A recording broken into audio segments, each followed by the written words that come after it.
Well, seed availability is certainly a concern in the past. However, we have been able to find all the seed that we've required. So I think that is something that will probably change, because I think as people demand it, it will be grown for seed.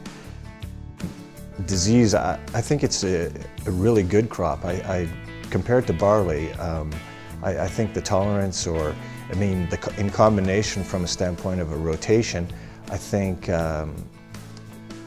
they will work really good together.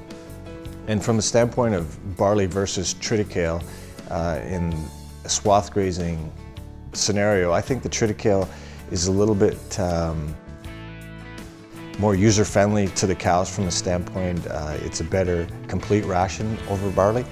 I found that our cows really went after the barley heads in the swath, and there was kind of a nutritional swing from the standpoint of energy consumption, and then they had to go out and clean the straw up. And I think they certainly, in triticale, they just eat the whole plant, where the barley swaths, they really do sort it. Triticale is excellent. I mean, they clean it up incredibly well.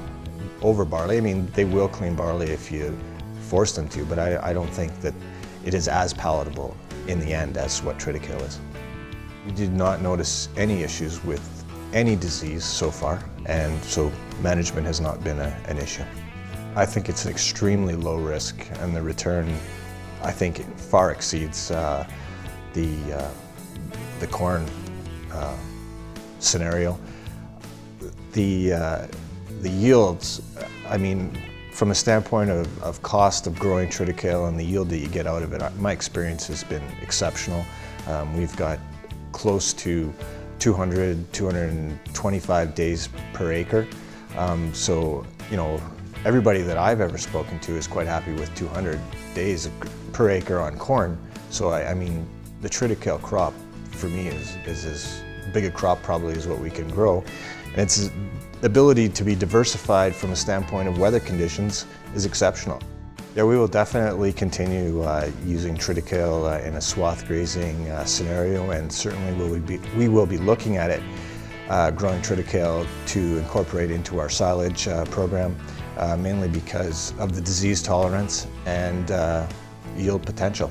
And I think as we go forward, triticale will be developed, and some of the forage varieties, like bunker, I think are very well suited to growing silage. I guess one of the things that's really important to remember is to seed the triticale at the first half of June, as opposed to waiting till the second half of June, because it is a longer season crop. And I think just to establish a good stand of it after germination, I think the first half of June is probably a little bit better than waiting much beyond that.